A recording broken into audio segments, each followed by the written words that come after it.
మనం చిన్నప్పుడు చదువుకున్నాం కదండి. కొబ్బరి చెట్టుతోని ఎన్ని ఉపయోగాలు ఉన్నాయో, ఆకు దగ్గర నుంచి, కాయల దగ్గర నుంచి, కాండం దగ్గర నుంచి, మొద్దు దగ్గర నుంచి అన్ని ఉపయోగాలే.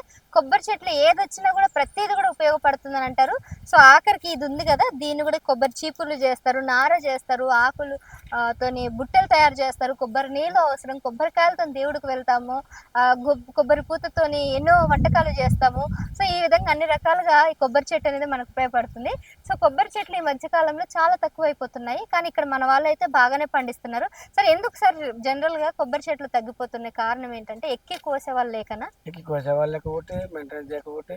మెయింటెనెన్స్‌కి ఎక్కువ అవుతదా? మెయింటెనెన్స్ చేయలేక మేడం మాకైతే మాకేం మెయింటెనెన్స్ పెద్దగా ఏం లేదు. నాటిన ఒకసారి నాటినామంటే హ్మ్. నెల, 2 నెలల, 3 నెలలకు ఒకసారి కొంచెం వాటర్ పెట్టుకోవడం ఎక్కువగా. హ్మ్. నాటు ఎరువులు అవి వేయడం, ఫర్టిలైజర్ వేసుకోవడం, నీళ్ళు పెట్టడం, చూసుకోవడం.